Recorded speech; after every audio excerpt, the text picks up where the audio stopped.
going with it. Yeah, so just don't worry about it. I couldn't download it. So Now, my second game I'll have Las Vegas, East State. both those logos should be on there. Loaded. Okay. They should be loaded. So yeah, so all you gotta do now is just click test. Okay, I'll take it. I do it probably about 10:50. Okay. And then go live. Then go live, right whenever you feel like it. Good deal. Thank you. You got it. Did you have to get a new camera or backup? Well, this is the one I had brought with me. So I Man, need you're that lucky one. you brought that. Yeah, so I can actually put another camera on there. Was yours the one Yeah, that I did yeah. yesterday? This the ball right here. All right. Which mark? Let's do a little show and tell Barry. Oh yeah. I wonder if you can replace just this part. Thank you. Let's smash right there. Man. Yeah, we heard it pop.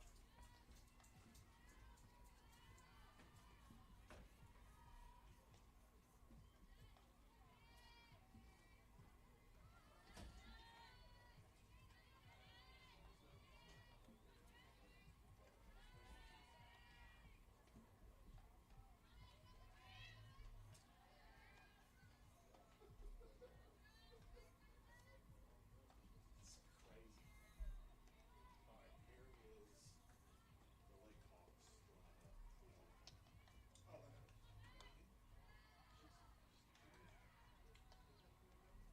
yeah, that's what we got. Okay. Thank you. So, two. Shit, now I forgot. That's hard.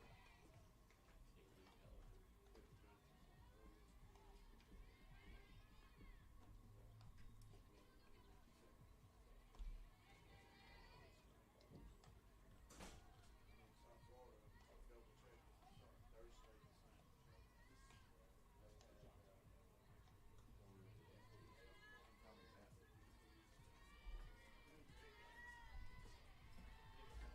Yes. 2 games here.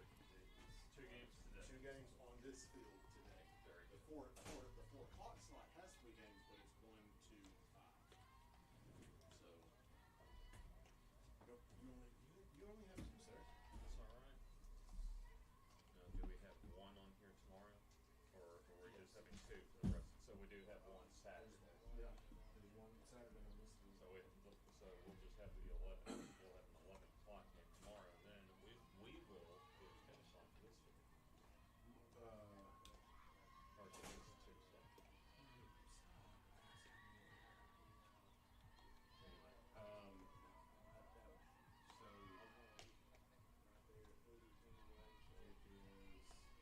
so there was, see, that one was scheduled for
Yeah, no. So there was a freight train that was like parked basically right in the center of where I was so long, it was also stopped on the other side at 65 and down there at 22. I'm laughing, right? Oh, I know Laughing you're not. that is not, that is par for the course. Oh yeah. So there was one time, this has been a couple of years ago, but I was talking to a Pelham cop, and we were talking about trains being stopped for extended periods all around here, all that kind of stuff. Yep. He goes, yeah, let me tell you a story that I've got. It's like, okay. He goes, how about we had our mayor was in line for one of these stop trains, hops out of his car, gets on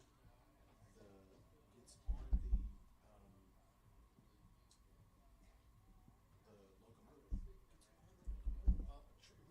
and Nice. goes, The hey, train. y'all need to move on. The guy on the train goes, hey, this is federal property, you're trespassing, get off. And he's like, Nice. I'm the mayor of Pelham. He goes, I don't give a shit if you're the president. Get the fuck off the train. And he was like all appalled and all this kind of stuff. And he went to the police captain and he said, yeah, you shouldn't have done that. You can't Hop a train. You can't hop a train. That is federal land. You can't do that. And their mayor was apparently all up in arms about it. He's like, I'm the mayor, I should have been like, Yeah, going on some dude, sort of useless power trip. you ain't got crap that you got, man. Those feds will treat him just like he was some little councilman in some 100-person hamlet.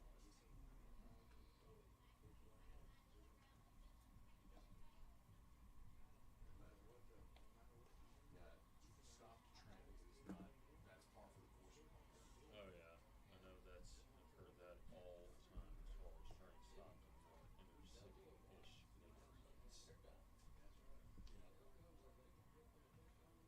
So when you leave here, if you go back to the left, Oh yeah. that first red light you come to, if you turn left there, Yep. take that all the way down, and then eventually end up on County Road 17. Right. Well, there's a train line that runs right through the quarry. There's a quarry at the end of that road. Okay. Train line that runs through there. Yep. Half the time, if you go down that Yep. road to get to 17, half the time there's a train stopped right there Oh, because wonderful. they're either unloading or unloading Oh, yeah. cars at the quarry. Yep. It's like, what do you expect, man? That's right. It's the quarry. Yep. That provides a lot of solid blue collar jobs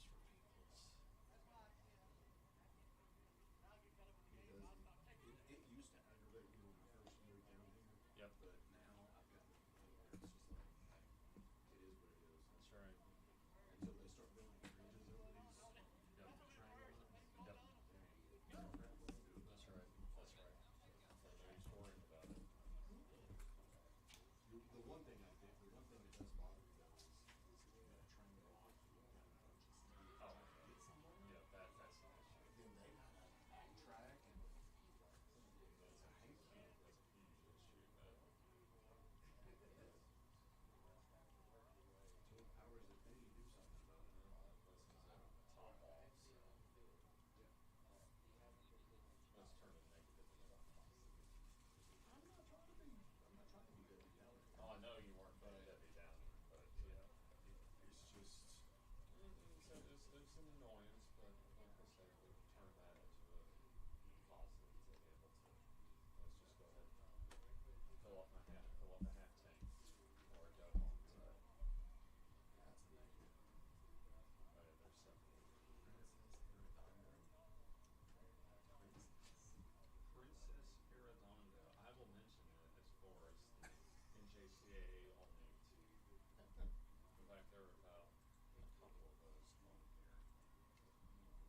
So my wife went to high school with a girl. She wasn't this in school, but she changed her name to Starlight.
tiebreaker for the runner second base. I guess I don't use international tiebreakers. Well, it's up to the it's up to the tournament and whatnot. It's up to them when you want to do it. Well, I think they want to let them try to figure it out themselves. So like sometimes they'll split the difference. Maybe we won't do it in the eighth, but we will play it regular in the eighth and in the ninth. And if you and if you Well, and if you can't figure it out, now we'll start picking a runner out there. so now we Monday night, or no, sorry, Tuesday night over at Buck for adult softball. Same thing. They got through their regulation 7 innings in time, and they were tied. Yeah. We went 2 extra innings, and in the eighth, nobody scored, and we use international tiebreaker. So both teams started with a runner at second. Yeah. Passed out at second base. You have to try very hard to not score in that type of situation. And it was like, it was literally, well, which I will give them kudos, because the ball was hit to the left side to the shortstop. Third base went over, and the girl was thinking, and at the third, it was a grounder on your side. What the fuck did you do? If it's on your side, wait, because you ran yourself into the first out. Yeah. And then now you take away, runner in scoring position. Now you've got the runner at first. Well, then they ended up turning 2. And I'm like, well, it's your own fault. Your girl should have took off on the first pitch to do that for that. So By the way, I'm glad I went down there. Okay, have you ever done the computer stats? never done. I've never done that. No. Yeah, because I mean, the thing is that with our company, if you learn how to do that thing, put it in there, you can make a ton of money. See, I would do something like that if I could leave my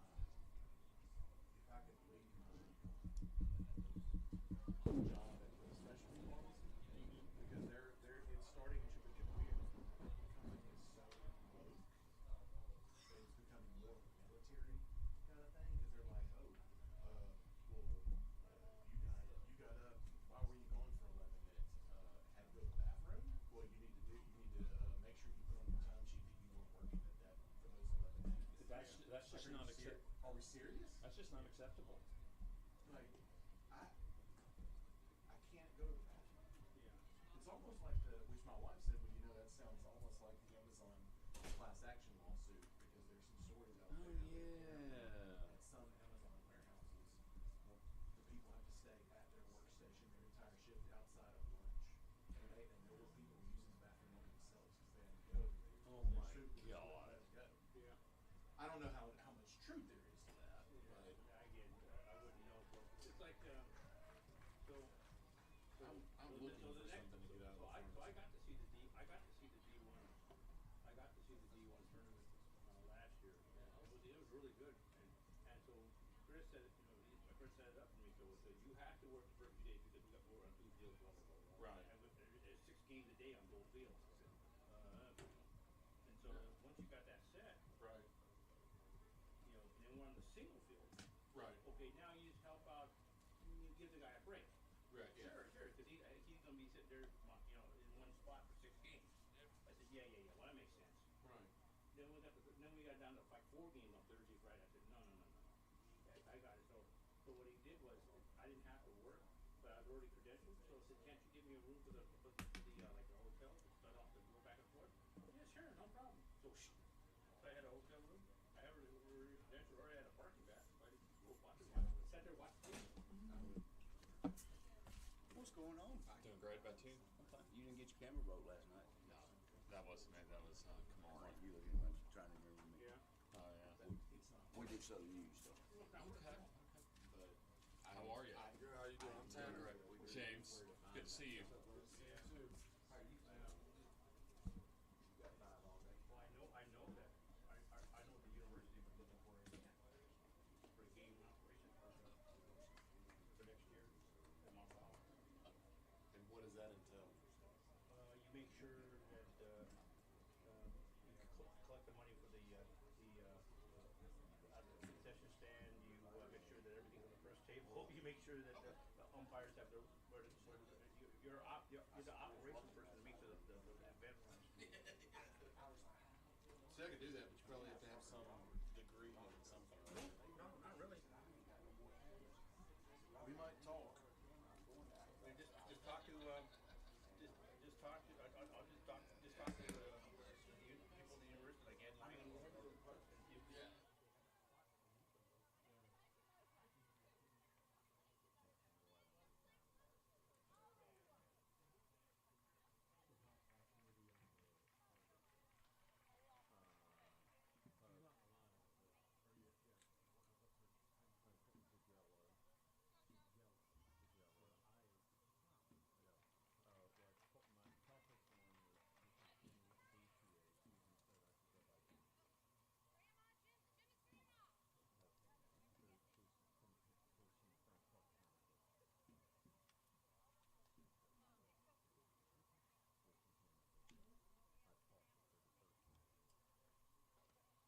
And we welcome you in on this Friday. Afternoon. A happy Friday and a happy game day wherever you're watching us from here on JockJive.com. It's day 2 of the NJCAA Division II South District Tournament here at Veterans Park in Alabaster on field number 4, as this is a winner's bracket game to open day 2 action here on field 4 as the first pitch outside for ball 1. We had quite a bit of rain come through after our final game yesterday, but was a dramatic finish for MMI as they were able to win in 9 innings in their tournament opener over Lake Sumter, as the first 2 pitches from Valid misses outside. Avery Lumpkin leads off, followed by B.G. Braswell and Carly Pearson. 2-0 downstairs, 3 balls and no strikes. So both teams will have at least 2 games no matter what happens in this one. Last night's game ended with a pop fly down the left field line as Avery Lumpkin was able to drive home the game-winning run before the bottom fell out of the skies last night. 4-pitch walk for St. John's River, as MMI and St. John's River already with a win yesterday and a win so far here in Alabaster this week. Braswell to the plate. Also, we mentioned Carly Pearson due up here in the first at-bat for either team this morning. Pitch taken downstairs for a ball. So the starting pitcher, Alyssa Valid, off to a rough start as she has missed the strike zone on each of her first 5 pitches so far. That taken a strike on the inside corner. Braswell yesterday, 1 for 3, a run scored, also a sac fly in that 9-inning win over Lake Sumter.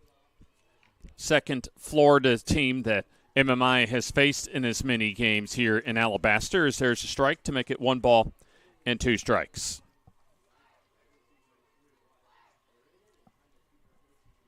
So the Lady Tigers of MMI have a runner on base as the pitch inside.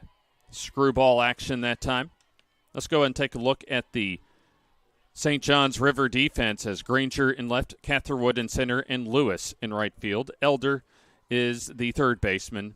Jagello the shortstop, Griffin at second, and Boutier over at first. There's a foul ball back to the screen. Arredondo behind home plate. We'll get a further look at the MMI order here after another 2-2 pitch comes our way. As there's another hit by pitch that time, and so that ball came inside as Braswell gets aboard. So now runners at first and second base with nobody out, so MMI an early opportunity to get themselves on the board here, as we are just underway as MMI, the visiting team today, as the low seed, the 3 seed in this 2-3 matchup. First pitch around the top of the ankles that time to Carly Pearson. Pearson 0 for 4, flied out twice, 1 to center, 1 to right, reached on an E6 and then popped up to second as far as her 4 plate appearances against Lake Sumter. Swings and misses that time as the count evens at 1 ball and 1 strike. Kristen Estes, the third baseman, bats 5th. Also, Jaden Kendrick in right field bats 6th.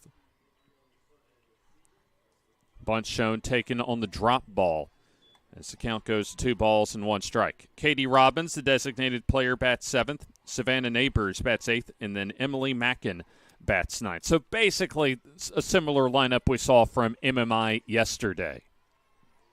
2-1 is down and away. Thankfully, or down and in, I should say. So 3 balls and 1 strike. So MMI, a pretty good opportunity for them to maybe load the bases or even certainly get the first run on the board. MMI very thankful not only to get out of Veterans Park without getting drenched as far as the late night rain but also to get an extra inning win yesterday in one of their most competitive games they've played all year long. Neither Lake Sumter or MMI led by more than 2 runs at any point in the game, as there's a fly ball lifted to left field. That has a chance and gone. Carly Pearson with the big swing as MMI gets on the board as Pearson clears the bases with a 3-run homer to left. Let's clear the bases and add a big 3 spot for MMI as Lumpkin and Braswell also score on the second hit of the game and the second homer for MMI so far in this district tournament. That's a huge round tripper at that time. Second consecutive game that MMI has had a 3-run homer in the first inning as there's a strike call. So Alex Irwin to the plate with nobody on base and still nobody out here in the top of the first inning. That's popped up and out of play. Actually, I had a very good visit to make sure I tried to at least the best I could. Hopefully I can remember some of the pronunciations as far as that. I was able to get clarification from St. John's River today. Really good visit as far as the brief visit just prior to getting today's game started. Talk more about that here later on in this ball game as the count at 1 ball and 2 strikes. A much more comfortable day out there. In fact, we'll get a look at the weather conditions here in just a moment. That's hit well into left field as that has a chance and gone. Almost the same spot as Carly Pearson's 3-run homer. As that's a round tripper for Alex Irwin as the lead up to now 4 runs for MMI. And really both shots, both homers, no doubt about it, shots. I think that may be, I know that is for field number 4, the first back-to-back shots we've had as far as homers this week. As we'll come to the 5th batter in the inning, 5th batter in the order, Kristen Estes, who had a 3-run homer in the first inning yesterday against Lake Sumter. So St. John's River out of Palatka, Florida, hit in the mouth early, so we'll see how they respond in the bottom of the first offensively. Outside for a ball, 2 balls and no strikes. Tough start for St. John's River as they've already given up 2 long balls so far, and they haven't even gotten an offensive appearance as that pitch is outside. As it stands now, it doesn't appear that Alyssa Valid will have much as far as, if this keeps going, much as far as time in the circle goes. 3-0. That's way high for ball 4. I can't exactly blame her for being a bit shaken up as far as those back-to-back home runs that MMI has been able to hit. And that's going to bring out a coaching visit for St. John's River. Joe Pound, the head coach, had a good visit with him earlier, just a few minutes before today's first pitch. Also his assistant, Brittany Purser, as far as the St. John's River Vikings. First time we've seen them. Can't certainly that I've seen them. I won't say for sure if this is the first time on JockJive that we've seen them. As the meeting comes to an end, as still a runner at first base now, and nobody out still here in the first inning. The first at bat of the day for MMI out of Marion, Alabama. Heart of Alabama's Black Belt in Perry County. As the screwball just on the inside corner. Single by Lumpkin. Braswell hit by a pitch. And then Pearson with a 3-run homer. Irwin a solo homer. And Estes with a 4-pitch walk. 1 ball and 1 strike. Check that. It was at least 4-pitch walk, I should say, to Lumpkin. So already a couple of walks in the inning for St. John's River. A couple of hits as that skied into center. Should be and is the first out of the inning as Catherwood makes the grab. I'm sure somewhere in the third base dugout there's a big thank you given as far as that first out of this ball game.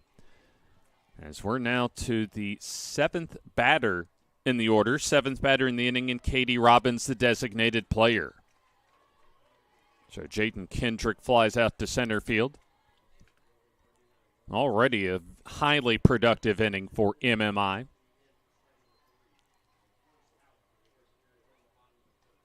First pitch, I believe, was downstairs. That's right down the middle, a strike call. Already a good scoreboard hand going here. 1 ball, 1 strike, 1 out on number 10, Katie Robbins. So got the 4 aces and the 0 kicker going in this pitch, and that's downstairs.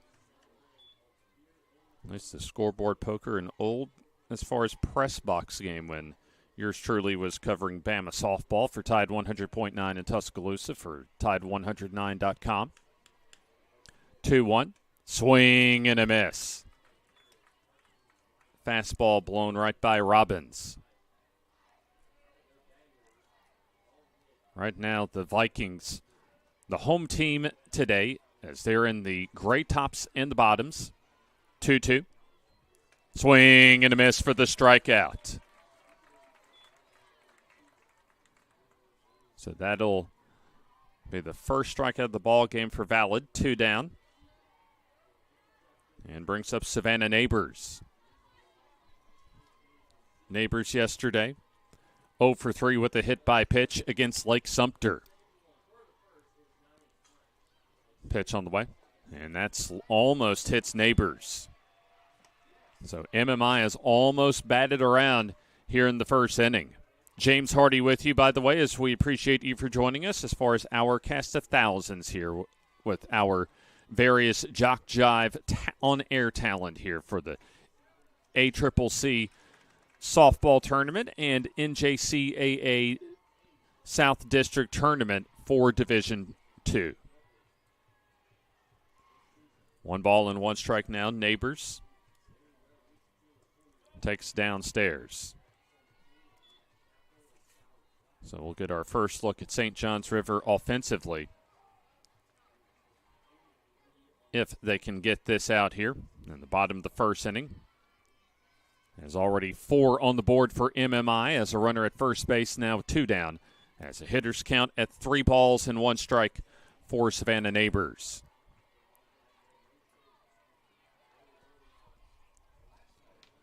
Emily Mackin on deck. Has already 2 homers, back-to-back shots for Carly Pearson and Alex Irwin, as that pitch inside for ball 4. So Neighbors aboard as Estes advances into scoring position with 2 down.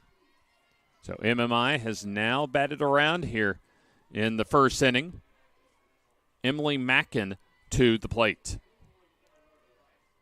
Melissa Valid out of Sumner High School, as this is her first year in a Vikings uniform.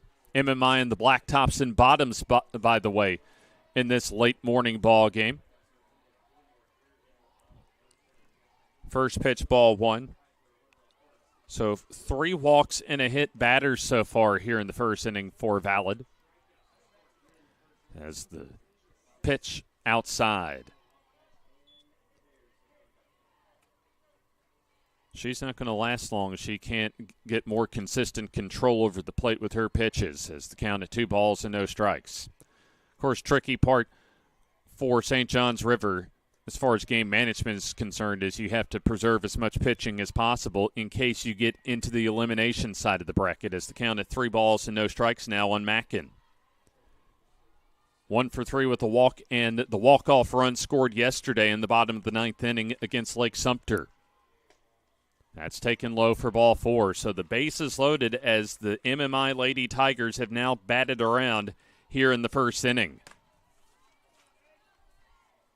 There'll be another huge sigh of relief if Valid can somehow get out of this bases loaded jam, as she is now at the 40 pitch mark here in the first inning.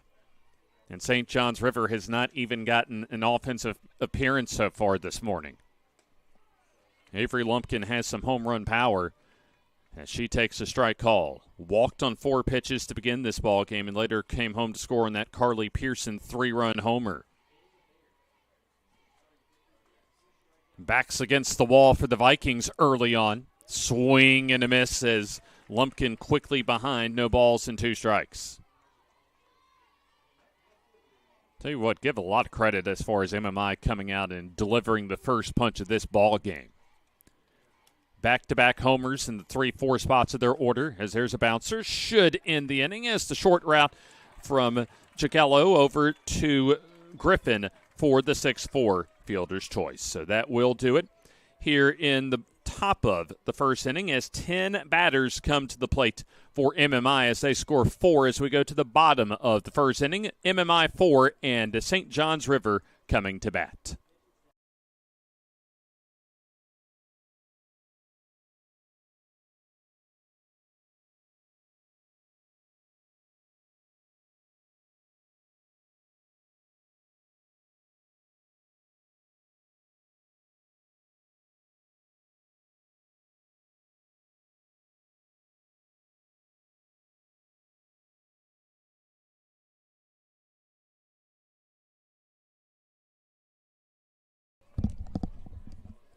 MMI with 2 long balls, one a 3-run homer from Carly Pearson, and Alex Irwin with a solo homer, back-to-back homers for the Lady Tigers in the top of the first inning as they take a 4-0 lead, 4 runs, 2 hits, no errors, and they do leave the bases loaded in their first at-bat. But certainly MMI will more than take those 4 runs to begin the ball game.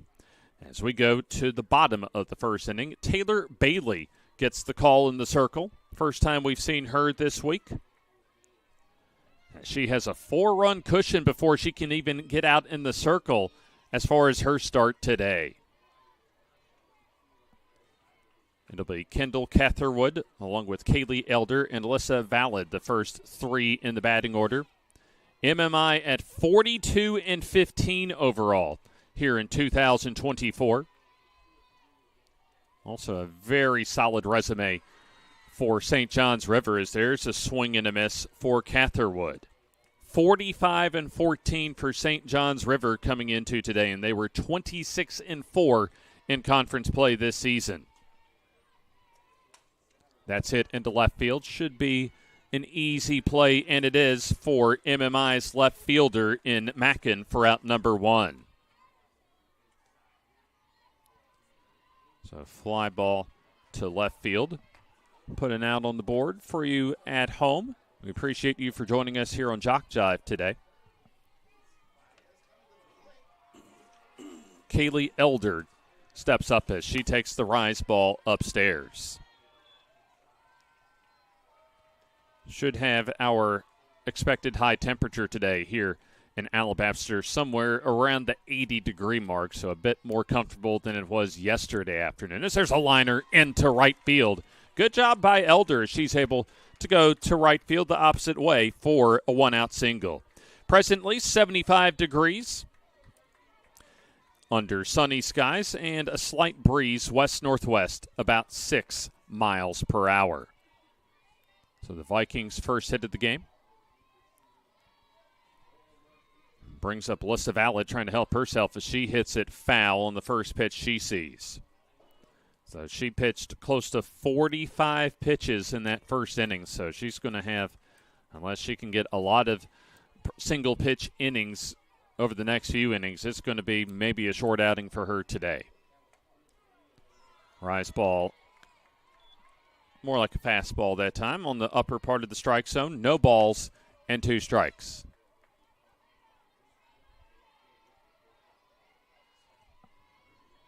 One down, pitch, lined, knocked down that time. Bailey goes to first base. Nice presence of mind that time to find Lumpkin for out number 2. Able to swat away that line drive to kind of protect herself that time. As there'll be a trade of the second out for a runner in scoring position. Now with 2 down. As we go to the cleanup batter, Princess Arredondo, part of our NJCAA South District All-Name team this week. Arredondo looking to get her team on the board here in the first inning with a runner in scoring position. Pitch upstairs. MMI was able to score 4 of their 5 runs yesterday with 2 outs. And let's see if St. John's River can come through here with 2 outs. That's hit left side, and that gets through for a base hit. Elder, the green light around third as she scores as the Vikings get on the board. So RBI single as Arredondo able to come through. As she was able to hit that one past MMI's third baseman in Kristen Estes for the first run of the ball game. So runner at first base, second hit of the inning, and the first pitch, a strike call. So both teams 2 hits, and both teams able to get on the board here in the first inning. Ginny Boutier to the plate. Skies this one. Should end it as Lumpkin makes the grab to retire the side. However, a run on a couple of hits, no errors, and 1 left on base for SJR. We go to the second inning as it is now MMI 4 and St. John's River 1.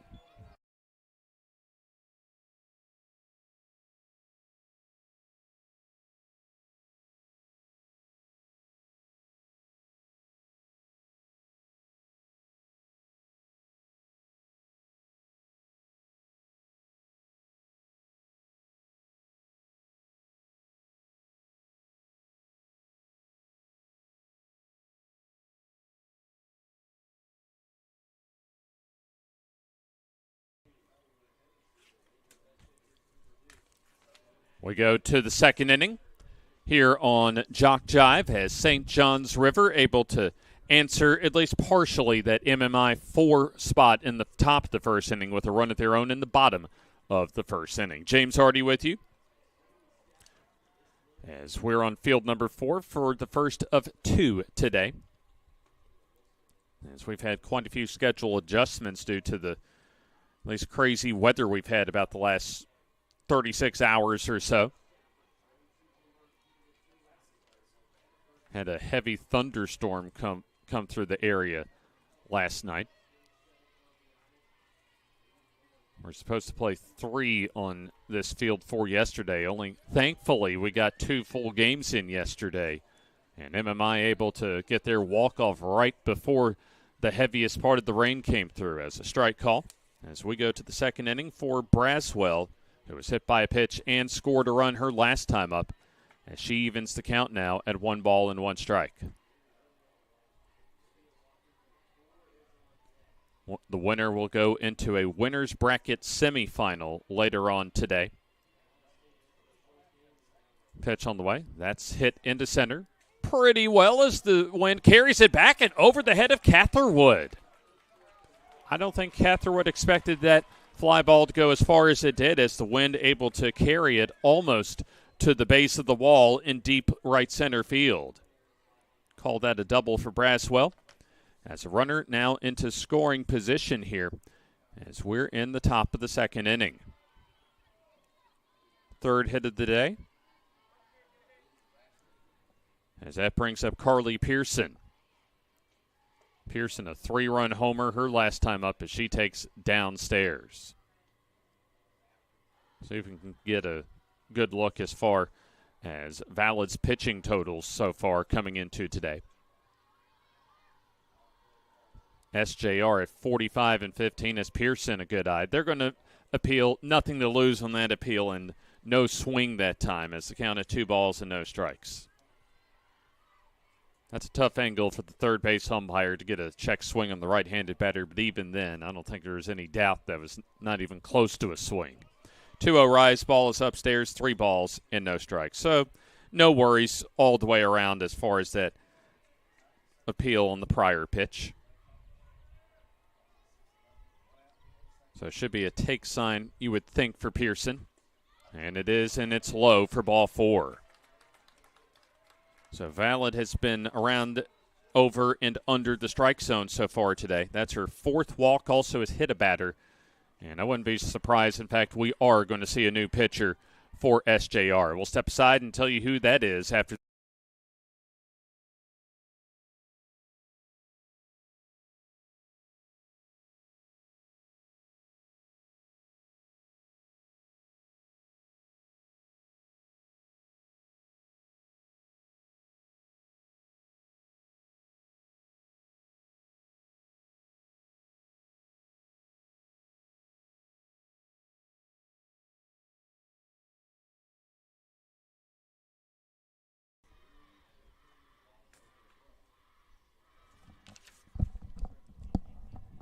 A pitching change for SJR. The Vikings bring in Brooke Strickland, the right-hander.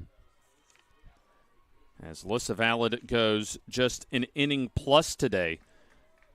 And she gives up the first 2 base runners here in the top of the 2nd inning, with MMI now up 4-1 here in the winner's bracket game.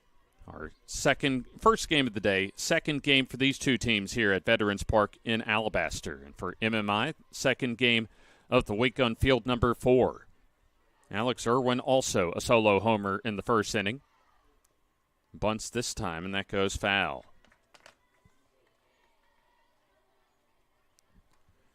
Irwin yesterday 0 for 4, including a strikeout.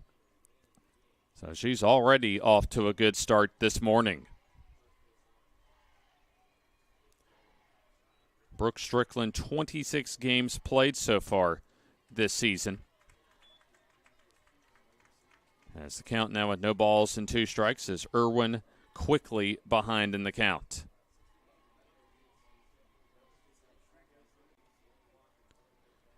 So a chance for Strickland to get her relief appearance off to a good start as the 0-2.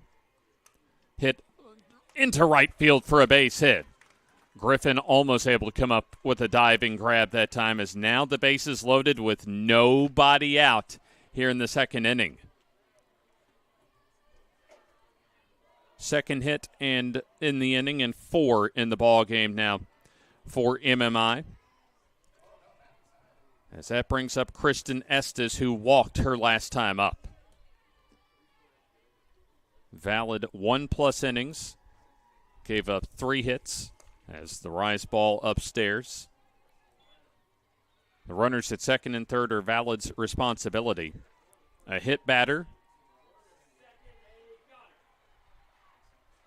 Also, 4 walks unofficially and just 1 strikeout. Hitters count now is nowhere to put Kristen Estes. MMI sent 10 to the plate in their first at-bat. And check that, shortchanged Valid on a walk as far as her soon-to-be final totals. 5 walks and a strikeout plus a hit batter, as the count now at 3 balls and no strikes. St. John's River sleepwalking, at least into this one, as the rise ball upstairs for a 4-pitch bases-loaded walk, as MMI increases their lead now up to 5-1.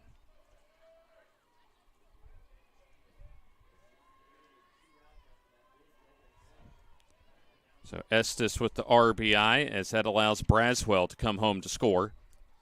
And then Pearson advances to 3rd and Irwin to 2nd base.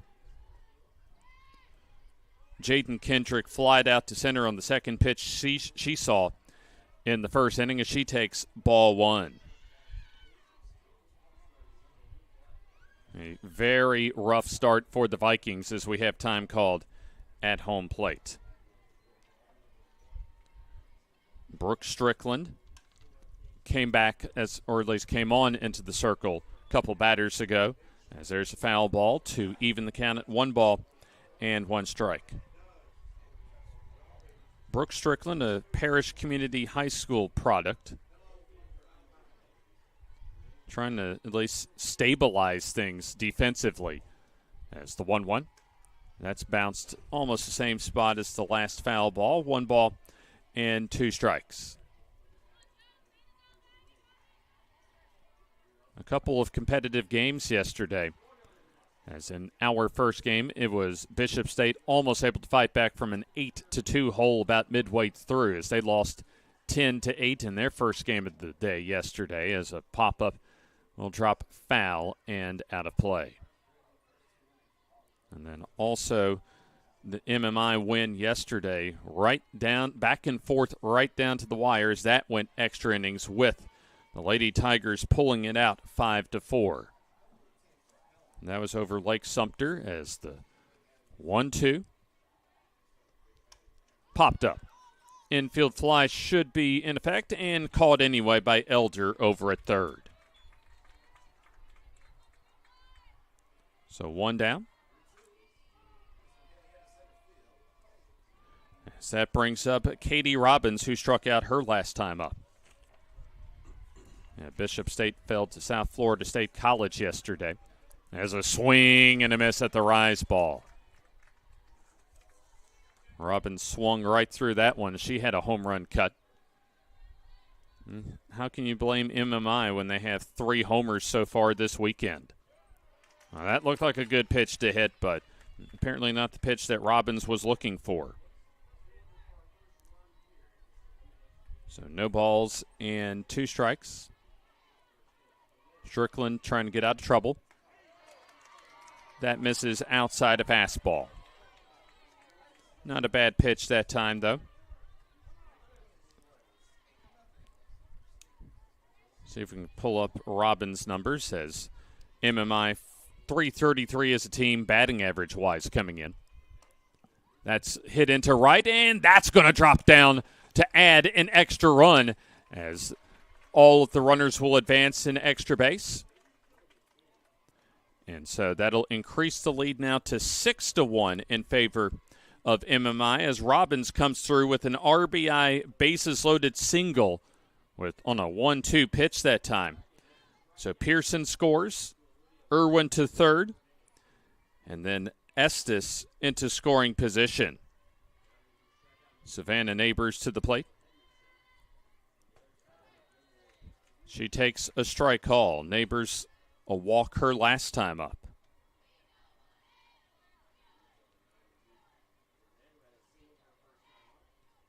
Big at bat for Neighbors, the sophomore catcher. 34 out of 106 coming into today as she saws that one off foul. 34 of 106 on the season. For Robbins, 3 homers, 22 RBIs, a .292 batting average, but a .433 on-base percentage. 0-2 rise ball upstairs. 10 batters came up to the plate in the first inning. And we're at the 7th batter so far this inning for MMI.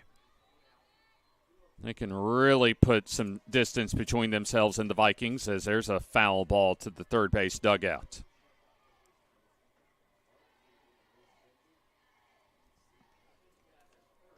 One ball and 2 strikes. Already a couple of homers for MMI. A bases loaded walk and an RBI single in this inning. 1-2. Popped up. Back to the screen and hits the screen. And we'll keep this at bat alive for Neighbors.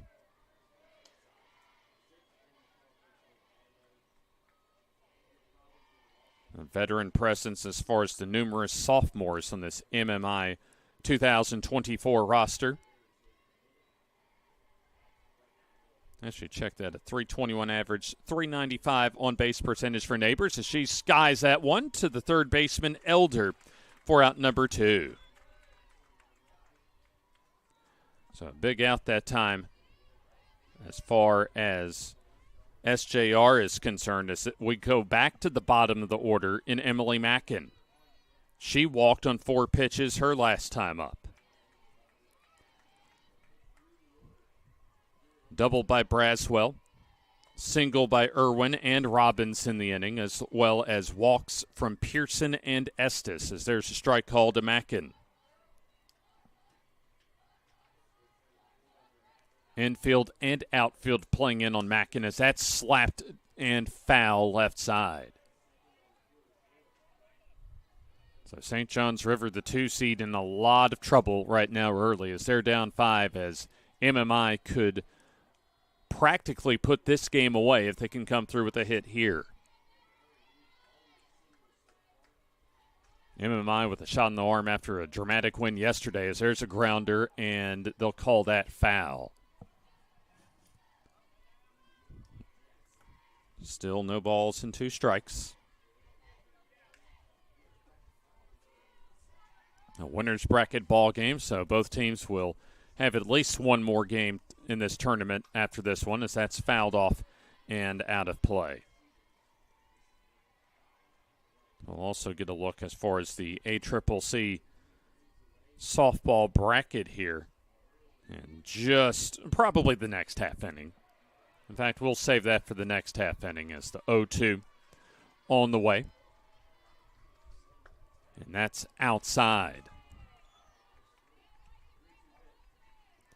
Avery Lumpkin on deck. A gorgeous Friday midday here at Veterans Park in Alabaster. As the 1-2 bounced. Nice play over at third. Elder as she throws across in time to retire the side. However, 2 more runs scored on 3 hits, no errors, and 3 more left on base. As we go to the bottom of the second inning, as your score now MMI 6 and St. John's River 1.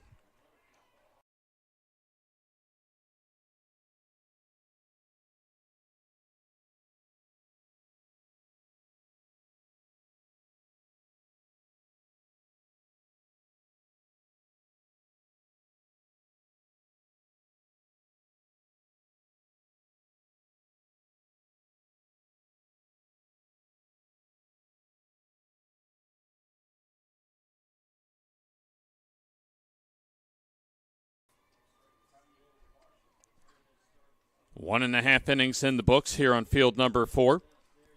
James Hardy with you here on JockJive.com. The NJCAA Division II South District Softball Tournament that will last at least through Saturday, and it looks like, as according to the updated bracket, the championship, the potential 2 championship games moved to early Mother's Day Sunday afternoon. Of course, this weekend is Mother's Day.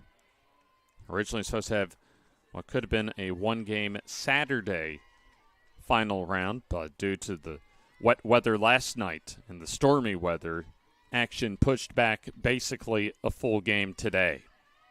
We're able to get the first round games in here on field number 4 yesterday, as we flip over the scorecard here in the bottom of the second, as Olivia Hansen takes for ball 1. There's a swing and a miss, 1 ball and 1 strike. So both runs that scored for MMI came off of Alyssa Valid, so she gives up 6 runs, all earned as far as her 1+ innings of work. 2 balls and 1 strike now.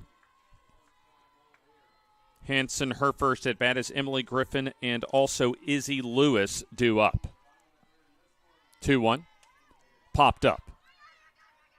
Shortstop calls for it. You could hear her calling for it all the way up here.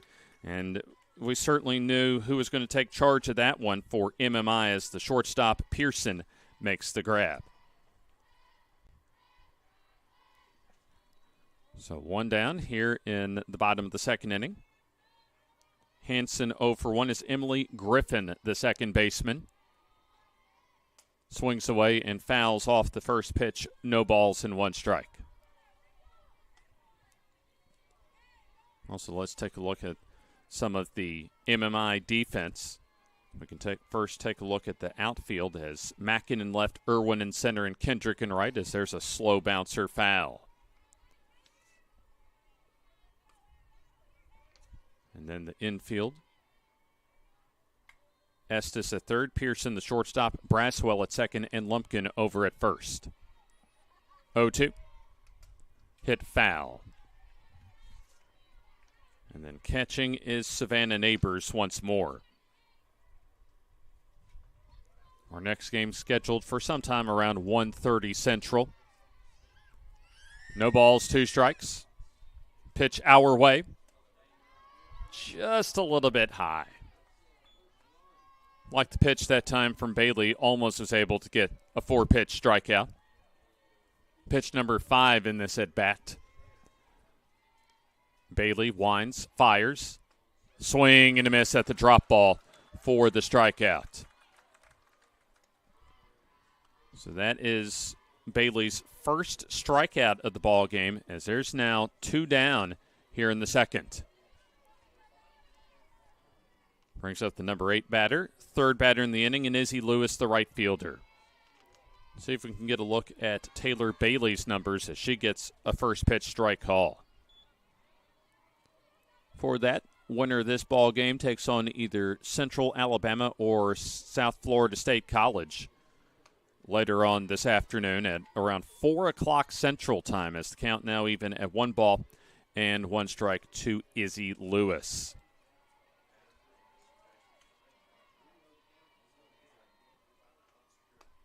SJR was able to score a 2-out RBI from Princess Arredondo with a runner in scoring position in the first inning.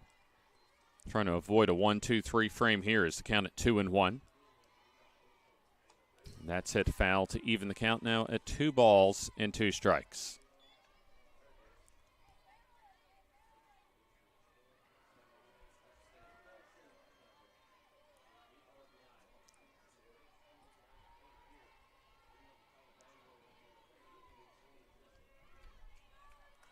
Two as that pitch gets away. Taking a look at Bailey's numbers so far this year. This is her 22nd start, 26th appearance on the year. She has just a 2-6 record and 75 2/3 innings pitched coming into today. 80 hits, 59 runs, 42 earned with 53 walks and 68 strikeouts and a 3.89 ERA.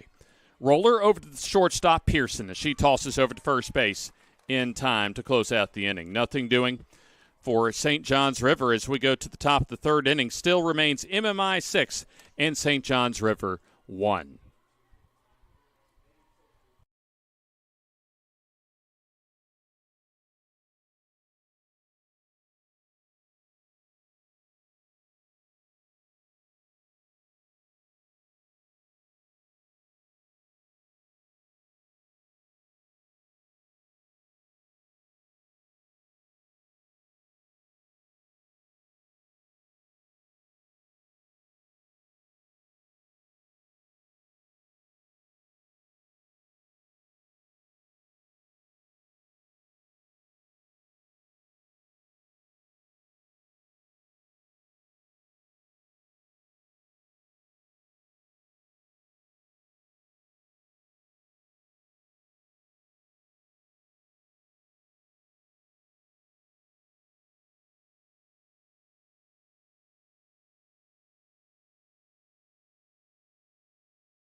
We're through 2 innings of play as we go to the top of the third inning.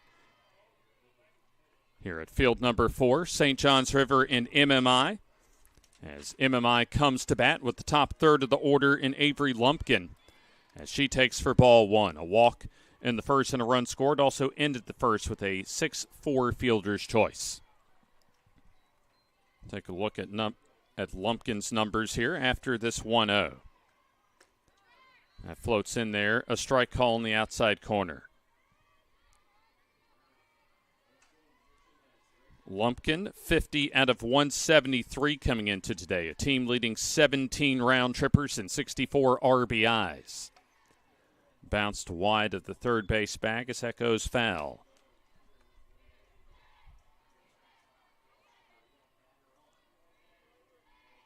One ball and 2 strikes.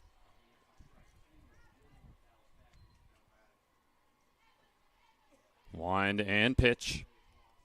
And that's fisted and foul. Looked as if that screwball came in on the hands that time, and pitch may have actually hit Lumpkin that time, and so we're going to call that a strikeout that time for the first out of the inning.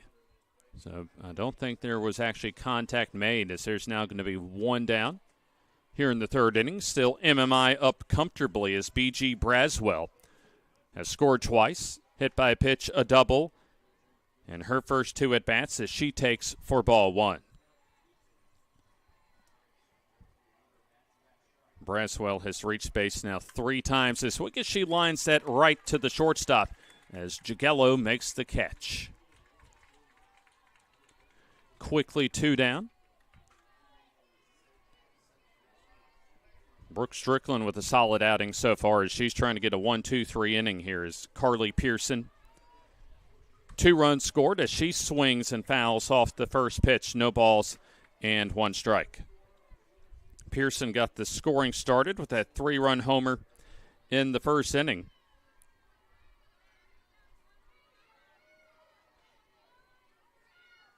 Now up to 8 homers and 65 RBIs on the season.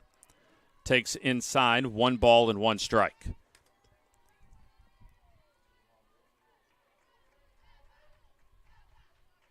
MMI has scored in each of their first 2 at-bats, as they have nobody aboard now as a fly ball slicing foul down the right field line. As Strickland 1 strike away from a 1-2-3 inning. A solid outing for her so far today. Winner advances to a winner's bracket semifinal at sometime around 4 o'clock today. Line drive foul past the third base bag. Alex Irwin on deck if Pearson can get aboard. Loser of our game goes into a 1:30 or at least loser's bracket game right here. In fact, actually plays the next game on field 4. 1-2 misses out just outside.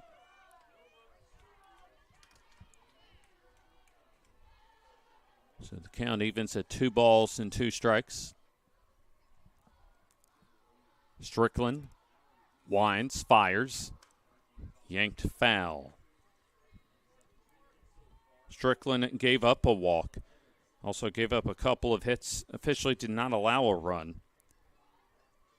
And already a strikeout here in the inning. Looking for her second. As the 2-2 on the way. Tipped and just staying alive that time is Pearson.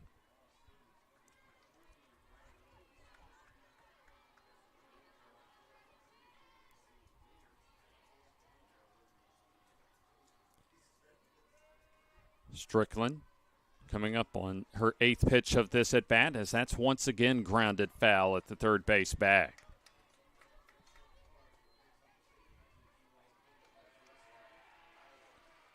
So we'll have just 2 more games to go, including this one on field number 4 for the rest of the week. And most of the rest of our games this week will either be on fields 2 or 5. That's hit into left field, and that will fall right into Granger's glove to retire the side. 1-2-3 goes MMI in the third. As we go to the bottom of the third, remains MMI 6 and St. John's River 1.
We go to the bottom of the third inning here on field number 4 at Veterans Park in Alabaster.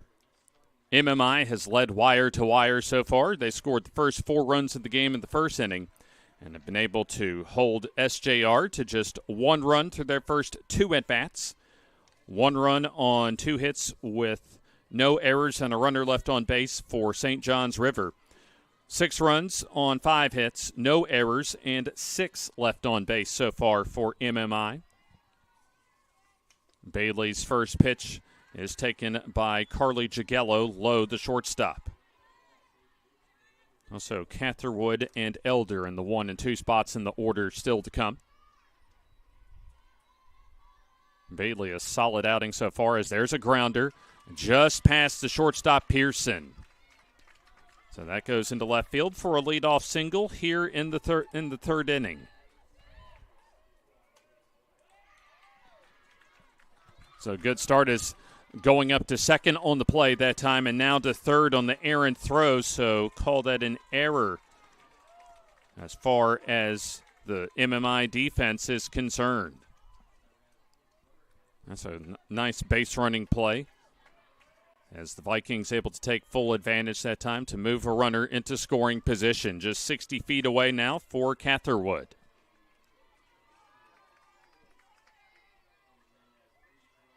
Pitch on the way, and that's taken low. So some highly aggressive base running that time pays off.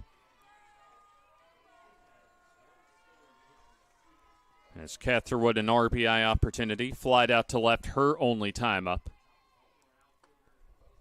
As that'll be taken for a ball. 2 balls and no strikes.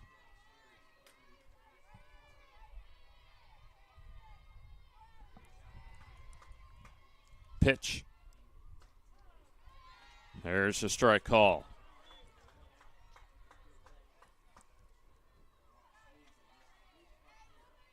Runner at third base, just basically beginning this third inning.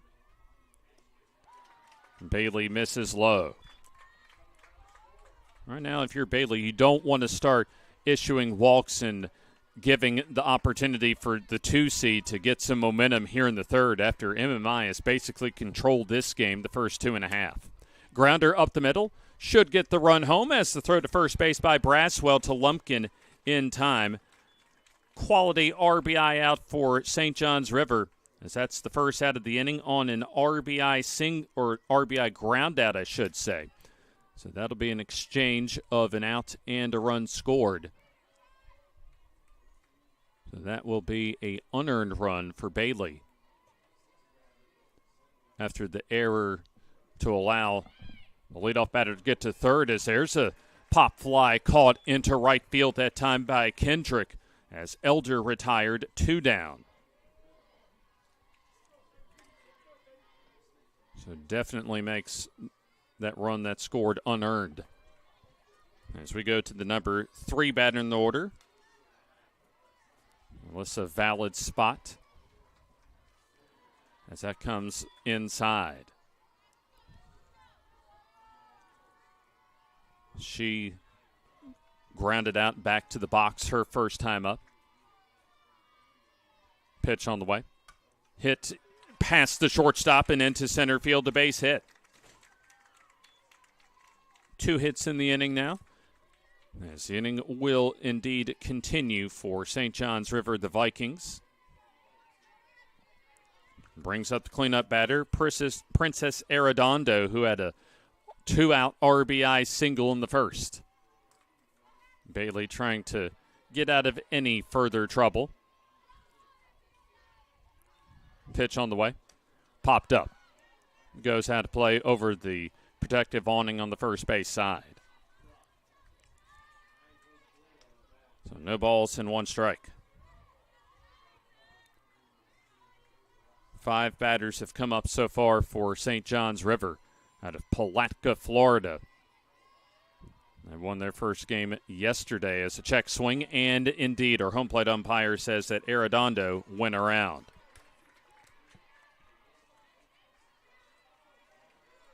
0-2 your count. Pitch on the way, and that's taken low and away. 1-2.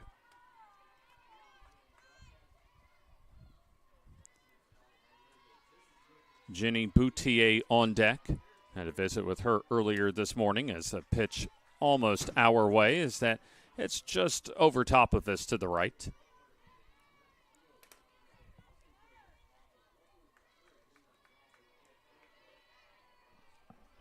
Runner at first base says going on contact will be valid for SJR as she'll move up as that pitch gets away. Wild pitch on the part of Bailey as it evens the count and now puts a runner in scoring position for the Vikings.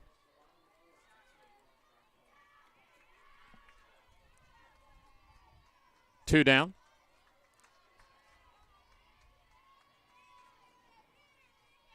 Wind and the pitch. As that also gets the backstop. I think this time it's going to be a pass ball. Hit right off of Neighbors' glove, so that gives a free base to Valid as she's at third.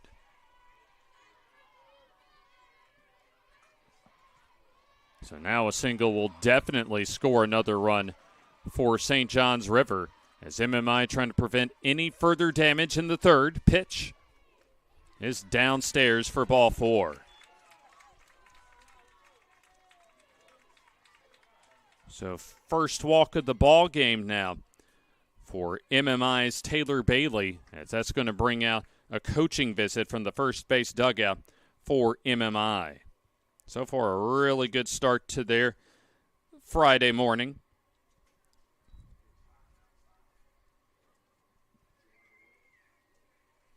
As they were able to pull out a dramatic 9-inning win yesterday in their first game at the district tournament.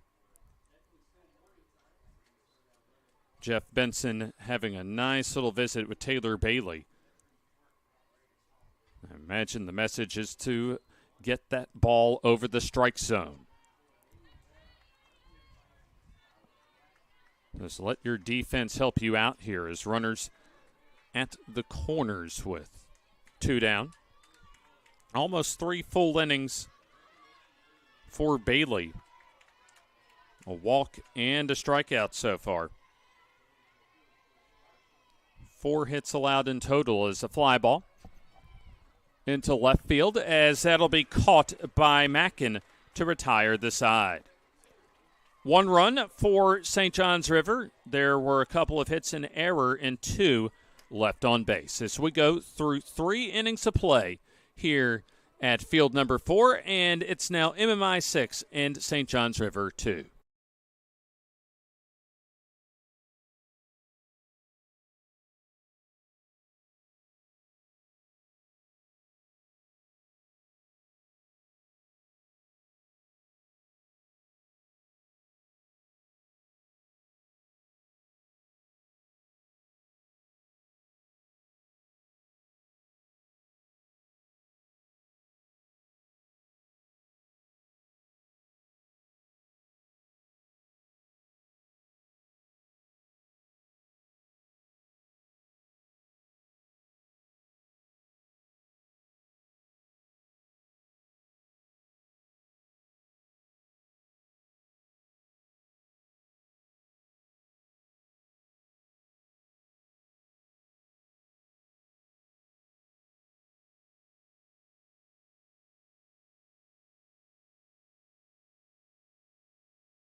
We go to the top of the 4th inning, almost halfway home on this midday Friday here at Veterans Park in Alabaster. James Hardy with you here on JockJive.com.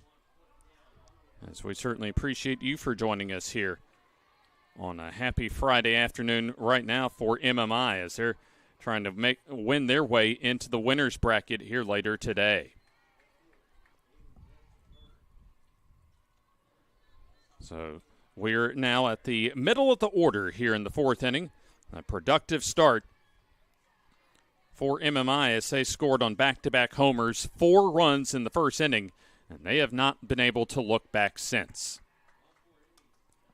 Pitched fouled off as Alex Irwin, one of those back, at least the back end of that back-to-back home run derby in the first inning. Irwin has reached base twice, a home run and a single. As she fouls off the first 2 pitches she sees. No balls and 2 strikes.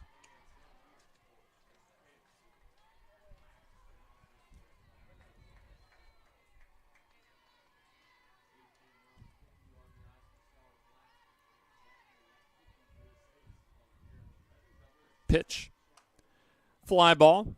Shallow center, long run is a nice play by the second baseman Griffin as she goes over the shoulder. Able to make the catch for out number 1.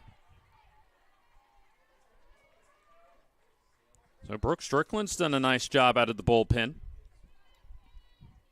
Relieved Alyssa Valid, who moved in as far as a pinch hitting, or at least basically a defensive or a designated player role. We'll get that right here as Estes takes ball 1.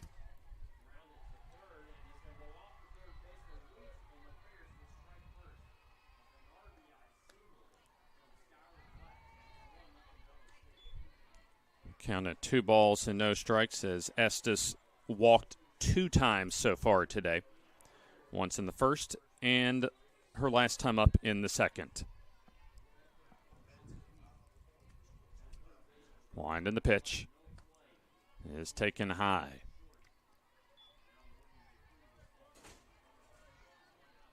Three and 0 now.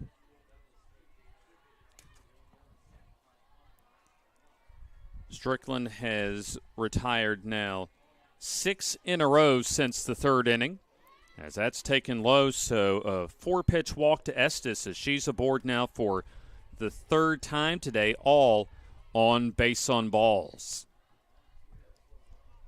MMI trying to play their way into the winner's bracket semifinal later today at 4.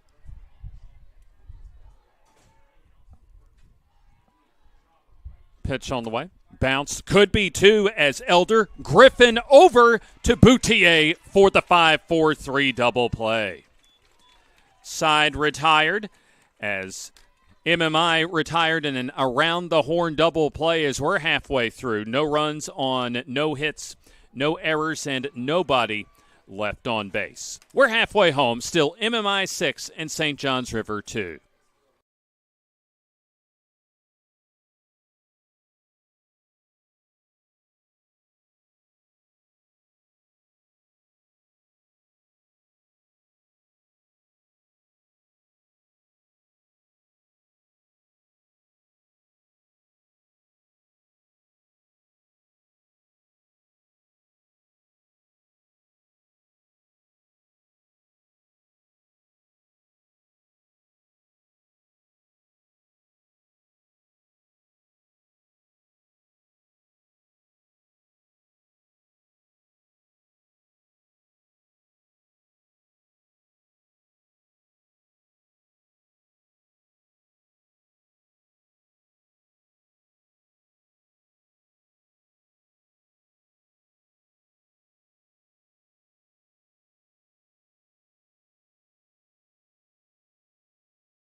A 5-4-3 double play ends the inning for MMI as we're halfway home on a midday happy Friday from Alabaster, Alabama.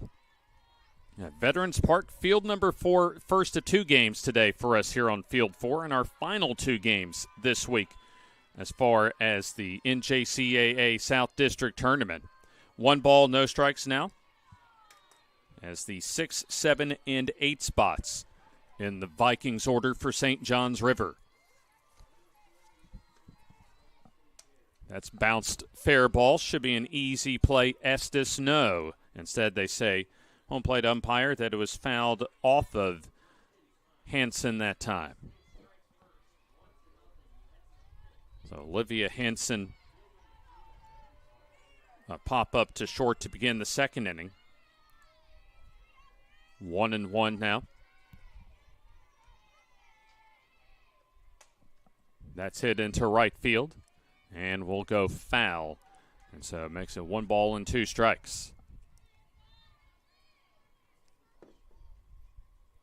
MMI able to strike for the first 4 runs of this ball game. And St. John's River and MMI have traded runs since then, but MMI has been able to maintain that 4-run lead basically this entire game, as there's a swing and a miss for strike 3. Strikeout number 2 today for Bailey, 1 down here in the bottom of the 4th inning.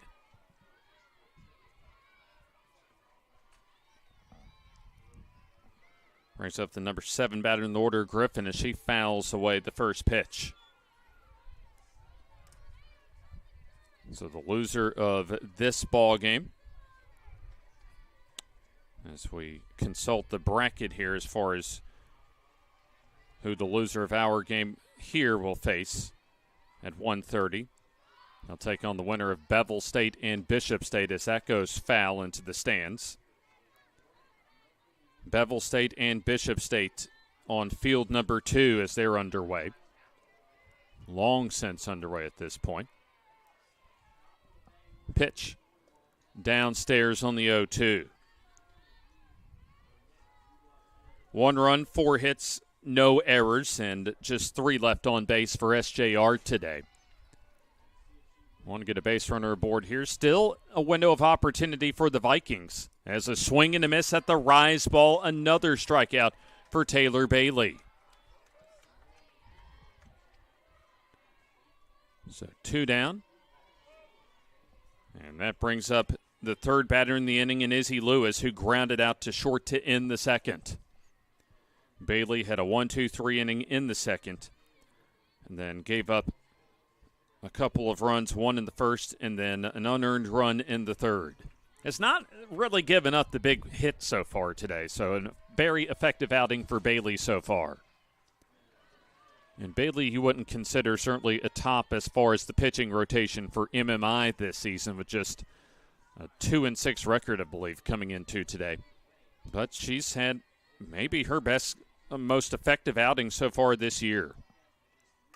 That's hit, should end the inning. Nice play on that tricky hop by Pearson as she tosses to first base in time. Side retired, nothing doing for SJR as we go to the top of the 5th inning. 4 innings through, MMI 6, SJR 2.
Field number 4 here at Veterans Park in Alabaster, just inside the Alabaster city limits on Highway 119, about halfway between Highway 31 and Montevallo.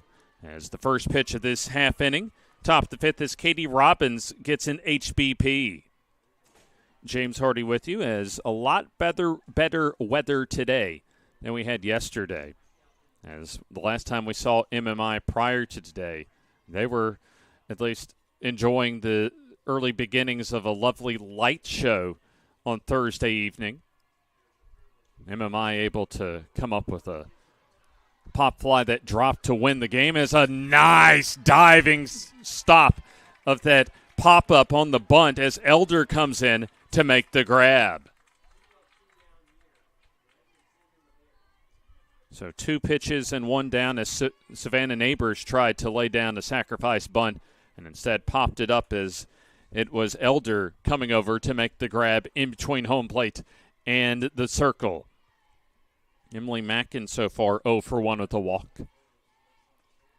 Hits it into right center. That's going to drop down for a base hit.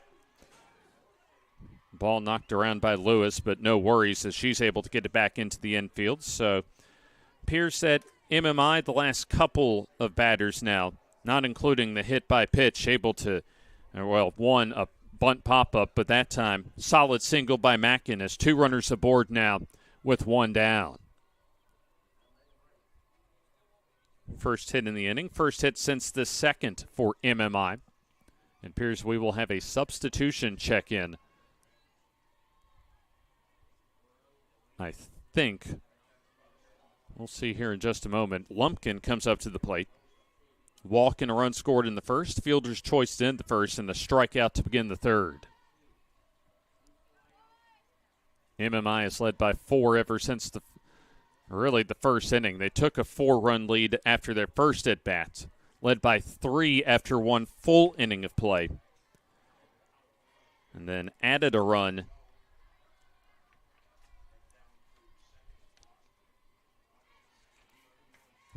added 2, I should say, in the second to take a 5-run lead. And then SJR added a run in the third. So that's your 4-run lead. There's a couple of strikes now, including that last foul ball on Lumpkin. So MMI has been able to keep St. John's River at arm's distance so far today. Looking to add more here as the pitch. That's grounded. Could be 2 as Elder all the way across to Boutier for the 5-3 double play to end the inning. Second double play started by Elder today as no runs on 1 hit, no errors, and 1 left on base for MMI. We go to the bottom of the 5th inning. Remains MMI 6 and St. John's River 2.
A nice double play turn that time by St. John's River third baseman Kaylee Elder, as she's helped start 2 double plays in the last 2 innings defensively for the Vikings. But they need some offense here as they're down 6-2 in the bottom of the 5th inning. As there's a first pitch and a called strike that time, as it is Carly Jagello who singled and scored in the 3rd inning.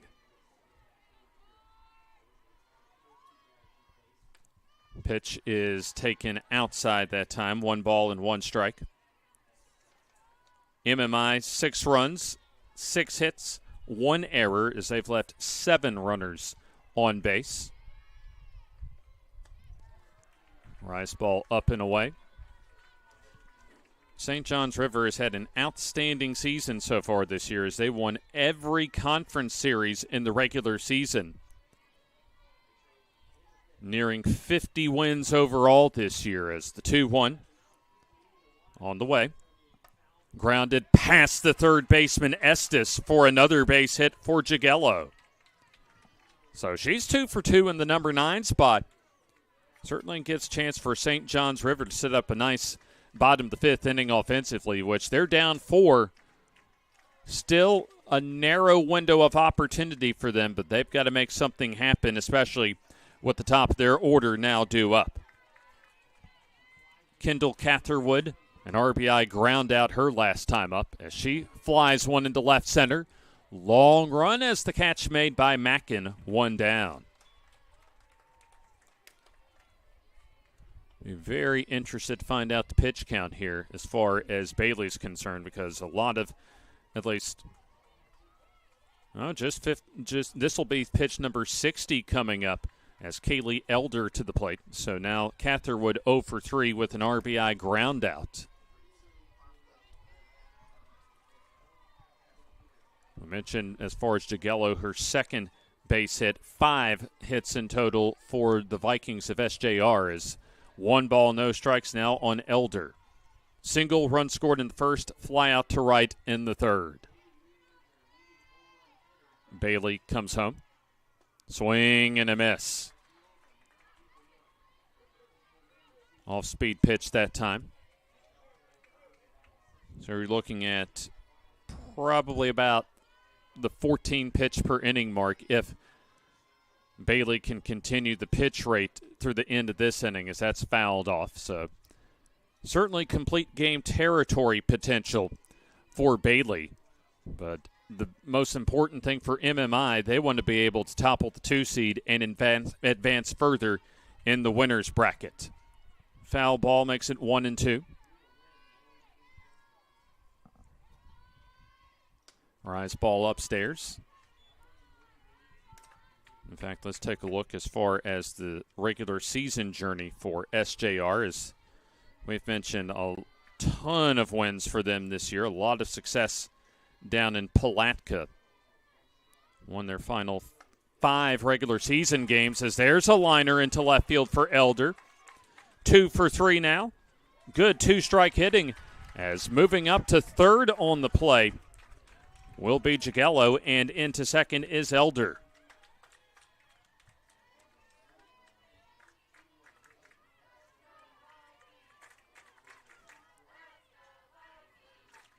Not sure if there was an error that time. There was an error. It must have been a missed fielding play as far as left field. So that's the second error of this ball game for the MMI defense, as that puts SJR in business here in the 5th. Time called. That's the spot for Alyssa Valid at the plate. Still a 4-run cushion, but the Vikings looking to cut into that with 2 runners into scoring position. That's taken low, ball 1. Ground out to the pitcher, single, and stranded in scoring position was Valid in the third. Looking to set up Arredondo, who's on deck. 1 down. And that's taken low. So both teams even in hits, but the 2 home runs in the first inning for MMI, the difference so far is head coach Jeff Benson for MMI comes back out into the circle. Big batter in this ball game for Bailey. As right now the MMI Lady Tigers would definitely exchange a run for an out. As MMI 8 outs away from advancing into the winner's bracket later today. South Florida State College taking on Central Alabama Community College in another winner's bracket game today. Right now, MMI just trying to take care of their own business here. Loser remains on field 4 for the next game against either Bevel State or Bishop State. 2-0 count. That comes in, and that loads the bases on a hit batter. So it becomes a golden opportunity now for St. John's River to make a big statement in this ball game as Princess Arredondo RBI single in the first with 2 outs and then a walk in the third. SJR with 2 ground ball double plays defensively today, as that's off the end of the bat foul, and MMI would love to have one of those here with the bases loaded. Bailey had basically cruised through the first 4 innings, in a lot of trouble right now. 0-1. Popped up. In the infield, should be an infield fly as the third baseman takes charge, and Estes 2 down. That's a huge out for Bailey, as that keeps the bases loaded. adds an extra out on the board and brings up the number 5 batter, Jenny B, as she said we could call her. Jenny Boutier in her first season as far as the SJR program. At least tried to pronounce, the head coach tried to get me to pronounce her name without any sort of help, since we don't have, as far as the pronunciation guides necessarily to help us. But a big thanks to the SJR staff, Joe Pound, the head coach, and Brittany Purser, his assistant, for helping us out prior to the game today. First pitch strike. Jenny B, 0 for 2. Jenny Boutier at the plate. I know one thing I told her is that by the time I got to the finish line of this ball game, I'd have her name down pat, and I don't think we're going to have any trouble with that. A Canadian native, as there's a grounder. Convenient hop on a Friday for Braswell. Tosses over to first base in time to retire the side. Bases left loaded for SJR. No runs on 2 hits, no errors, and 3 left on base. As we're through 5 innings of play, it remains MMI 6 and SJR 2.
MMI comes to bat here in the 6th inning as 2, 3, and 4 in the Lady Tigers lineup.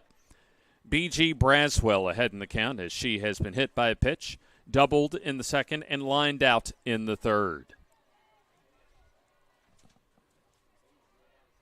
Pitch on the way is taken for ball 2. Looks as if that Brooke Strickland is still out there in the circle, and she's been very effective so far in relief for SJR. 2 balls and 1 strike. Strickland came on in the 2nd inning, faced Alex Irwin, the 3rd batter that inning, and has only been given up actually 1 run that's charged to her since that point. Foul on the bunt evens the count at 2 balls and 2 strikes. Melissa Valid, 1+ inning of work as the starting pitcher gave up 6 runs on 3 hits with 5 walks and just a strikeout. And so far, Strickland with now 4 innings of work. 2-2. That's hit by a pitch that time. Thought might have been a possibility that the home plate umpire could have brought Braswell back, but just at least garden variety HBP, as Braswell will be looked at as far as past the first base bag. Second time that Braswell has been hit today. That hit her on the front knee that time. She's okay as Carly Pearson reached base twice, a 3-run homer, the biggest hit of this ball game in the first inning. As that's ripped into left center, that's a base hit, and that'll go all the way to the wall. Braswell gets the green light around third as the throw just comes in. A run comes home to score for MMI on the RBI double by Carly Pearson. 4 RBIs for her today as Braswell scores all the way from first base to now make it 7-2.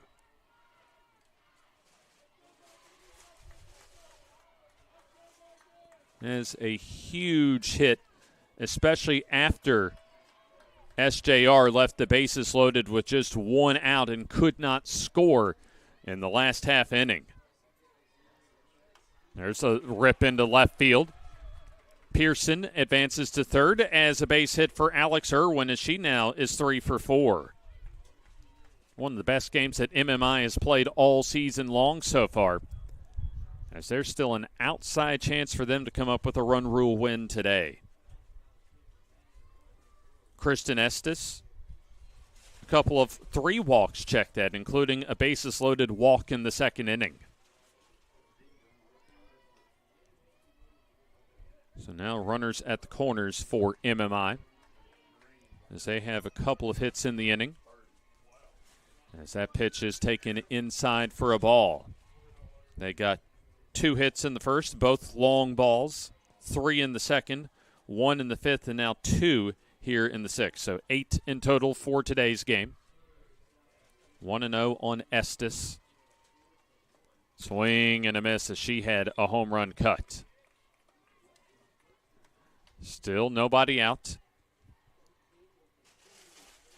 Jaden Kendrick on deck.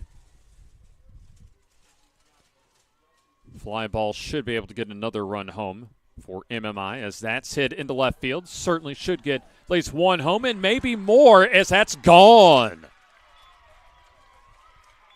Couldn't see the fly to the ball as far as the overhang in the third base stands blocking my view, but believe us, that's a 3-run homer, the second of this tournament, however, for Kristen Estes, as MMI now into double figures in this ball game, up 10-2.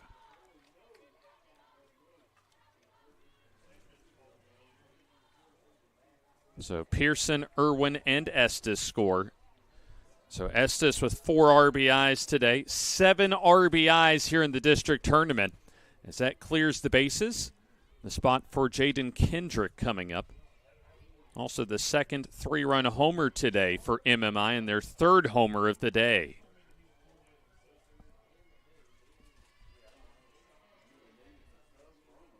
So 4 runs in the inning and still nobody out, as MMI in run rule territory, as the first pitch taken for ball 1 by Jaden Kendrick. Or check that, looks like a substitution, I beg your pardon. Addison Jennings looks like at the plate, a pinch hitter. So she'll get a little PT today as Jennings takes for a ball. 1 ball, 1 strike.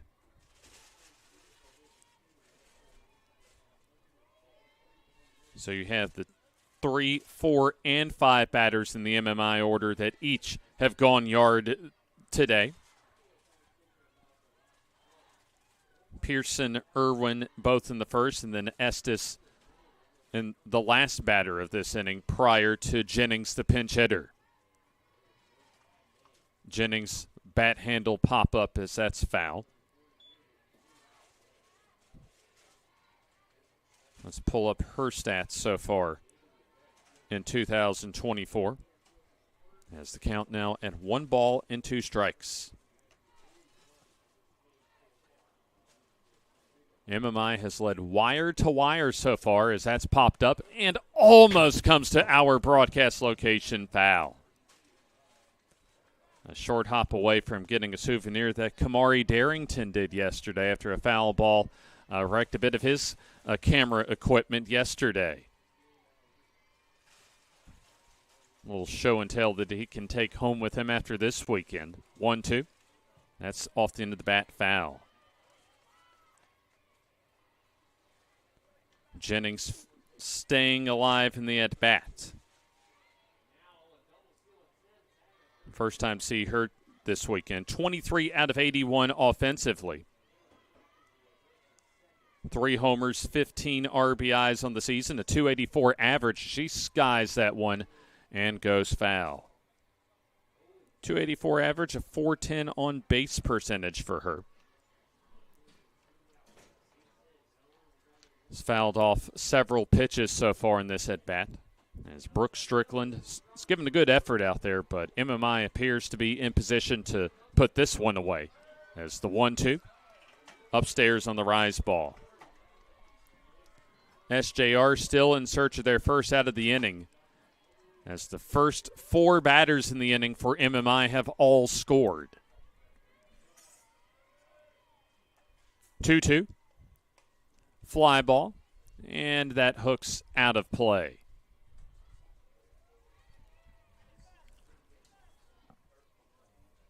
You've got to wonder just how much confidence that MMI was able to take out of their dramatic walk-off win yesterday, as Avery Lumpkin was able to pop up a pitch that was not able to be made as far as Lake Sumter's outfield and third baseman in the 9th inning yesterday. That nearly hits Jennings as the count goes full at 3 balls and 2 strikes. A pop fly right before the bad weather officially came through, as Lake Sumter was not able to come up with a pop-up down the shallow left field line, as the winning run was scored by Emily Mackin all the way from first base. 3-2. Hit foul and out of play. So impressive at-bats for Jennings, as she's fouled off about 5 pitches in this at-bat. And MMI appears that they've had a lot of carryover as far as confidence into today. They've come ready to play, and they have gained control since they got onto the field today. 3-2. Popped up, and not quite as close to us as that goes out of play.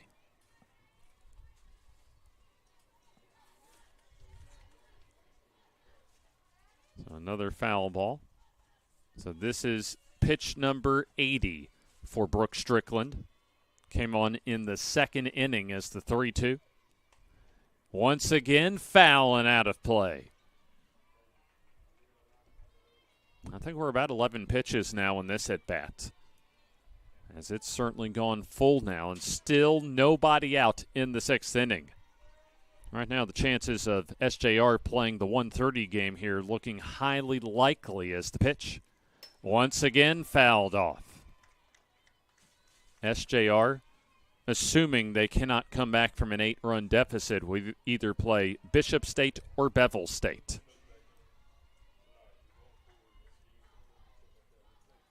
Payoff pitch on the way. And that's downstairs. A fantastic at-bat for Addison Jennings. That's the type of at-bat you want to see from your bench that time. Certainly, I imagine, gets the bench fired up for MMI as a runner at first base, and still nobody out. Give a lot of credit to Jennings that time, as she was just able to fight off pitch after pitch after pitch, and was able to persevere and earn a walk that time. Looks as if we have some sort of adjustment being made. I don't think, or don't believe it's a new pitcher, but we'll find out here. Yes, it is a new pitcher. We'll go ahead and step away for this brief timeout, and we'll tell you who it is after this.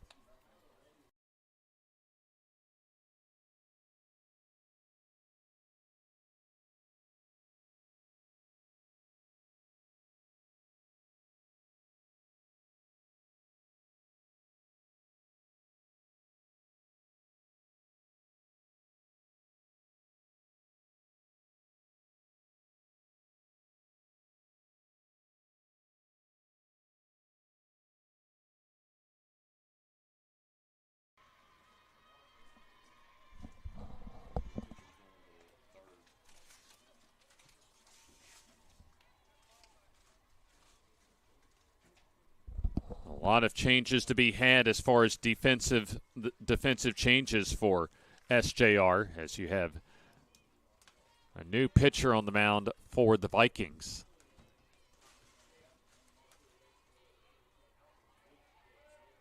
So Kaylee Elder moves from third over to the circle. Also looks as if a new center fielder, I believe, as there's a grounder through the left side for a base hit for Katie Robbins. Robbins, her second hit, as she has an RBI single in the 2nd inning. Also a hit by pitch, so she's now 2 for 3 today as runners at first and second base, and still nobody out.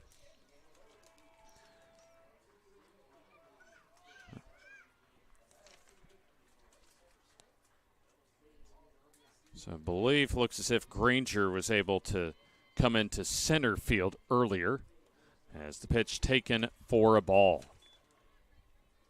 Catherwood began the game in center field. So, yeah, it is Kylie Granger now into center field, and obviously a new third baseman as the count at 1-0 to Savannah Neighbors as she takes a strike call. Neighbors a walk in the first, a pop up to third in the second, and then popped a bunt up as Elder was able to make a diving play her last time up in the fourth inning.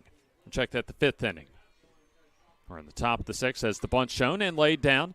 Nice play over at third as the toss over to Griffin covering the bag at first base in time on the 5-4 sacrifice.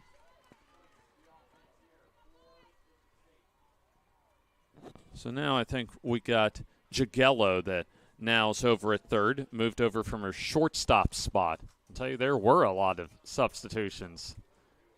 Kept us on our feet here in the press box. And Catherwood now at shortstop. So runners at second and third. Let's get that taken care of for you at home with an extra out on the board, with an out, the first out, I should say, on the board. 5-4 sacrifice. So Jagello at third to Griffin for the 5-4 fielder's choice on Neighbors for the first out of the inning, as we've got a final as in ACCC D2 softball action. It was Lake Sumter 9 and Wallace Dothan 2, as Wallace Dothan 2 and out this week. Mackin ahead in the count now, 3 balls and no strikes, as she has reached base twice, a walk in the first, ground out to third in the second, and a single in the fifth. 8 batters have come up in this inning. What's shaping up to be already a lengthy inning offensively for the Lady Tigers of MMI, as there's a strike call. So Wallace Dothan, our first team eliminated here in Alabaster this week for the NJCAA Division II South District Tournament. There's a grounder. Nice backhand stop by Griffin as the throw home is not in time. Cannot assume the out at home plate, so we'll call that a fielder's choice and an RBI for Mackin. So she's aboard as Addison Jennings, the pinch runner, rewarded for her lengthy plate appearance and a walk as she comes home to score, and to third base goes Robbins. So runners at the corners as that makes it now 11-2 in favor of MMI. So the Lady Tigers pouring it on. Back to the top of the order as Avery Lumpkin takes for ball one. Lumpkin grounded into a 5-3 double play her last time up. MMI now flexing their muscle here in the sixth inning as they have already scored 5. That's grounded. Could be 2.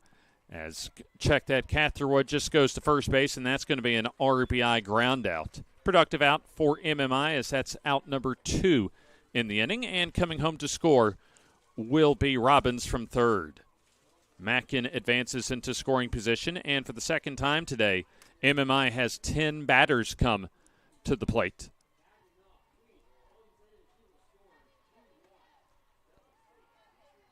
As there's 2 down now. B.G. Braswell ahead in the count.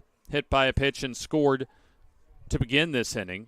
Has been hit by a pitch twice today. Also doubled and scored a total of 3 times. Curveball in there, right down the middle of strike call.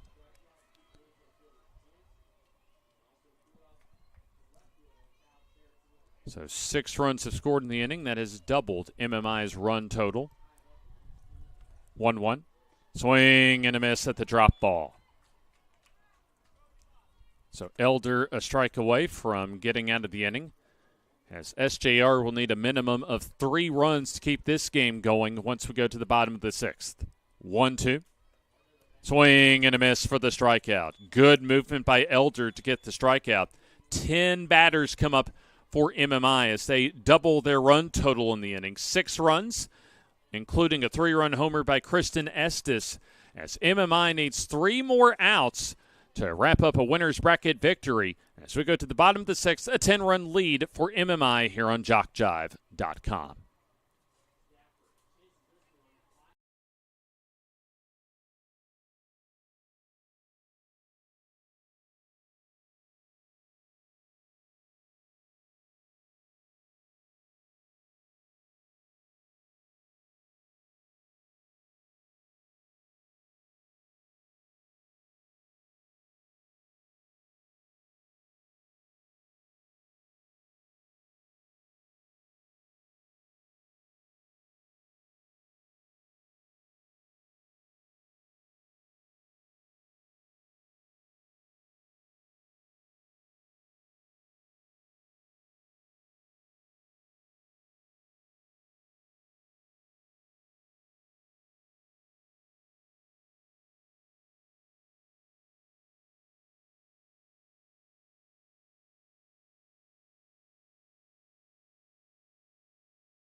What could be the final at bat of this ball game for SJR, as the 6, 7, and 8 batters for the Vikings here in the bottom of the 6th inning, as MMI scored 6 runs on 4 hits with no errors and a runner left in scoring position in their half of the 6th inning. James Hardy with you here on JockJive.com.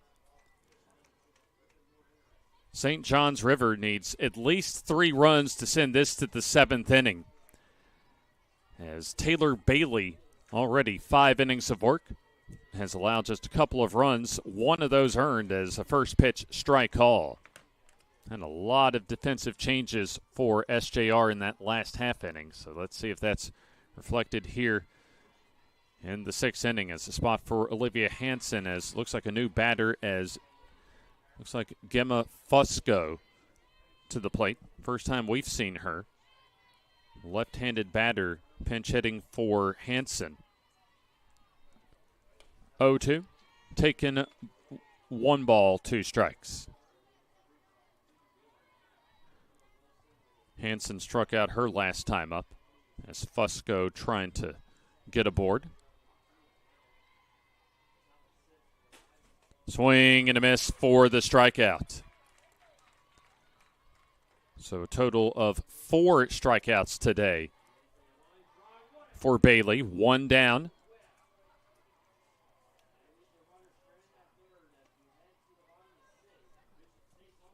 Second batter in the inning, Emily Griffin, has struck out a couple of times so far today. And we're going to have, it appears, another pinch hitter coming up for the Vikings of SJR. So it appears that SJR emptying their bench prior to getting to the finish line of this one. See if we can get her number here in just as soon as we can, as Bailey comes to the plate, and that should be and is a strike call. 24 at the plate, and that is Madison Duncan, who grabs the bat as the pinch hitter. So she'll get some playing time. She grounds one. Should be a routine grounder for Pearson as she tosses over to first base in time. 2 down. So Duncan, a ground out to get MMI just 1 step closer to a run rule victory today. So the Vikings down to their final out, as we're likely to see them again here at 1:30 local time, as Izzy Lewis fouls off the first pitch for strike 1. Izzy Lewis has had at least a familiar relationship with MMI's Pearson today, as far as a couple of ground balls to her. There's the drop ball low.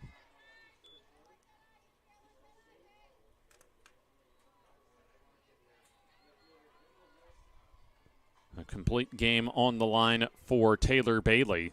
What would be her best outing of the season, as that hits the outside corner, as now SJR down to their final strike. 2 runs on 6 hits with no errors and 6 left on base so far. That's punched to the left side. Will that drop down and just goes foul, looks like. Thought that might have been able to sneak inside the left field line as it stays 1 ball and 2 strikes.